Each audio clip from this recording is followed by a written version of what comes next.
আসসালামু আলাইকুম। Red flag কি? ওয়েব ফর্মে আমরা যে অ্যাপ্লিকেশনটি সাবমিশন করেছি ইতালি অ্যাম্বাসিতে, করার পরে আমাদের অনেকের স্ট্যাটাসে এই রেড ফ্ল্যাগটি শো করছে। এই বিষয়ে আপনারা অনেকেই আমার কাছে জানতে চেয়েছেন। তো চলুন জেনে নিই বিস্তারিত এই বিষয়ে। আপনারা যদি আমার চ্যানেলে নতুন হয়ে থাকেন তাহলে অবশ্যই আমার চ্যানেলটি সাবস্ক্রাইব করবেন এবং পাশে থাকা বেল আইকনটি অন করে রাখবেন, যাতে পরবর্তীতে নতুন ভিডিও আপলোড করার সাথে সাথে আপনারা নোটিফিকেশন পেয়ে যান। ইউরোপ এবং ইতালির অনেক ধরনের গুরুত্বপূর্ণ ইনফরমেশন আপনারা আমার চ্যানেলে পাবেন। রেড ফ্ল্যাগ কি? এই বিষয়ে আমাদেরকে জানার জন্য প্রথমে আমাদের ভিএফএস গ্লোবাল থেকে যে আপডেট ইনফরমেশনটি এসেছিল, আমরা শুরুতে সে আপডেট নোটিশটি আমরা চেক করে দেখি। 2রা এপ্রিল ভিএফএস গ্লোবাল থেকে দুটি গুরুত্বপূর্ণ ইম্পর্টেন্ট আপডেট তারা প্রোভাইড করেছিল। সে আপডেটের আগে বিস্তারিত সম্পর্কে আপনাকে জানাই। ভিএফএস গ্লোবাল 3রা এপ্রিল 2025 থেকে যারা ওয়ার্ক ভিসার জন্য ইতালিতে অ্যাপ্লাই করেছিলেন তাদের কাগজপত্রগুলো ওয়েব ফর্ম যে নতুন সিস্টেম তারা আপডেট করছে, এই সিস্টেমের মাধ্যমে তারা এখন জমা নিচ্ছে। এখানে আরেকটি লক্ষণীয় বিষয় হচ্ছে 2024 সালের 22শে অক্টোবরের পরে থেকে যে নুলস্তা বা ওয়ার্ক পারমিটগুলো ইস্যু হয়েছিল সেগুলোই কিন্তু শুধু জমা নেওয়া হচ্ছে এই নিউ ওয়েব ফর্ম সিস্টেমে। এর আগের যে পারমিটগুলো ছিল 2023-24 সালের, এই পারমিটগুলো কিন্তু আপনার এই নিউ ওয়েব ফর্ম সিস্টেমে জমা নেওয়া হচ্ছে না। শুধুমাত্র এই নতুন পারমিটগুলো এই নিউ পোর্টালে আপনারা এন্ট্রি করতে পারবেন। 2023-24 সালে যে নুলস্তা বা ওয়ার্ক পারমিট যাদের ছিল সেই বিষয় সম্পর্কে কিন্তু ভিএফএস গ্লোবাল থেকে তারা এখন পর্যন্ত কোনো রকমের কোনো আপডেট নোটিশ জানায়নি। তারা এই বিষয়টা সম্পর্কে কবে জানাবে, এই বিষয়টা নিয়ে আমরা কিন্তু সবাই দুশ্চিন্তার মধ্যে আছি।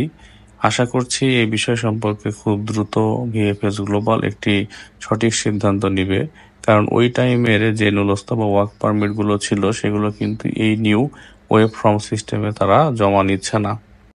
আচ্ছা, এখন বিষয়টি হচ্ছে যে যারা এই নিউ ওয়েব ফর্ম সিস্টেমে 2025 সালে আপনারা আপনাদের অ্যাপ্লিকেশন ফর্মটি সাবমিশন করছেন, করার পরে আপনারা দেখতে পাচ্ছেন আপনাদের স্ট্যাটাসে এখানে রেড ফ্ল্যাগ শো করছে। এই রেড ফ্ল্যাগ স্ট্যাটাসটি যদি আপনার এখানে শো করে তাহলে আপনি ধরে নেবেন আপনি যে ওয়ার্ক পারমিট বা নুলস্থ দ্বারা এখানে অ্যাপ্লিকেশন সাবমিশন করছেন, আপনার এই নুলস্থ বা ওয়ার্ক পারমিটটি হচ্ছে ফেক। আর যদি আপনার অরিজিনাল হয়ে থাকে তাহলে কখনো এখানে রেড ফ্ল্যাগ এই লেখাটি আসবে না।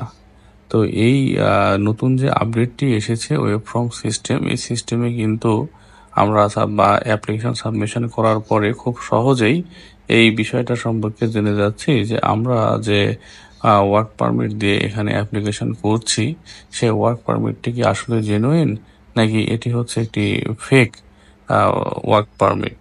আপনাদের যাদের স্ট্যাটাসে রেড ফ্ল্যাগটি শো করছে আপনারা খুব দ্রুত আপনাদের এজেন্ট বা যার মাধ্যমে আপনারা এই ওয়ার্ক পারমিটটি সংগ্রহ করেছেন তাদের সাথে যোগাযোগ করুন এবং প্রপার ডকুমেন্ট যেগুলো আপনার প্রয়োজন সেই ডকুমেন্টগুলো আবারও আপনারা রিসাবমিশন করে চেষ্টা করে দেখতে পারেন।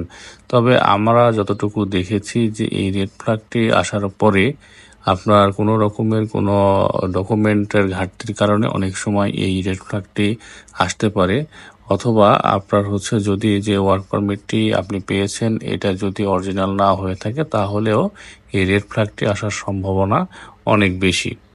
ভিএফএস গ্লোবালের এই ওয়েব ফর্ম সিস্টেমটি আসার কারণে আপনারা যারা অ্যাপ্লিকেশন করছেন ইতালিতে যাওয়ার জন্য তারা কিন্তু এখন খুব দ্রুততার সহিত রেজাল্টও পাচ্ছেন এবং আপনারা কিন্তু এটা ওয়েব ফর্মের মাধ্যমে চেক করে নিতে পারছেন যে আসলেই আমি যে পারমিটটা নিয়ে আগাচ্ছি বা যে কাজের উদ্দেশ্যে আমি ইতালিতে যাওয়ার প্ল্যান করেছি সেটা কতটুকু সত্যি নাকি এজেন্ট আমার সাথে মিথ্যা কথা বলছে। তো এটা আমি আশা করি ভিএফএস গ্লোবাল একটি খুব ভালো উদ্যোগ নিয়েছে। যারা এখন আপনার ইতালিতে যেতে যাচ্ছে তারা খুব সহজে এই প্রসেসের মাধ্যমে এখন খুব দ্রুততার সহিত কাজগুলো সম্পূর্ণ করে ফেলতে পারছে, যেটা আগে সম্ভব হতো না। আগে শুধু মেইলের মাধ্যমে একটা নোটিফিকেশন আসতো এবং সেটার মাধ্যমে ফাইল জমা হইতো, কিন্তু সেটা জমা হওয়ার পরে তো আসলে ওই যে নুলস্থা বা ওয়ার্ক পারমিটটা নিয়ে কেউ হয়তো যাচ্ছে ইতালিতে, সেক্ষেত্রে সে কিন্তু জানতো না যে আমি যে কাজের জন্য যাচ্ছি বা আমি যে সে কাজটি পাবো কিনা। তবে এখন মোটামুটি এই ওয়েব ফর্ম সিস্টেমের মাধ্যমে কিন্তু নুলস্থা যেহেতু চেক হয়ে আসছে, তার মধ্যে ধরে নেওয়া যায় যে যে কাজের জন্য বা যে কথাবার্তা বলে এখান থেকে সে ইতালির উদ্দেশ্যে যাওয়ার প্ল্যান করেছে সেটা মোটামুটি সঠিকই থাকবে। যার ফলে কিন্তু আর এখন আগের মতো আপনাদের সাথে দালাল চক্ররা কেউ প্রতারণা করতে পারবে না। তো আশা করি আমার ভিডিওটি দ্বারা আপনারা উপকৃত হবেন, এবং আপনারা যদি কোনো রকমের আরও ইনফরমেশান এই সম্পর্কে জানতে চান, অবশ্যই আমার কমেন্ট বক্সে কমেন্ট করে আমাকে জানাবেন, অথবা আমার ফেসবুক পেজে আপনারা নক করতে পারেন। আমি একটি গ্রুপ ওপেন করেছি আপনাদের ডিসকাশন করার জন্য। সেই গ্রুপটাতেও আপনাদের যদি কোনো প্রবলেম থেকে থাকে তাহলে সেক্ষেত্রে আপনারা সেখানে পোস্ট করতে পারেন। ধন্যবাদ। আমার ভিডিওটি যদি আপনাদের ভালো লাগে তাহলে অবশ্যই ভিডিওতে লাইক, কমেন্ট এবং শেয়ার করবেন, এবং আমার চ্যানেলটি অবশ্যই সাবস্ক্রাইব করে রাখবেন। এরকম আরও অনেক সুন্দর সুন্দর ভিডিও আমার চ্যানেলে আপনারা পাবেন।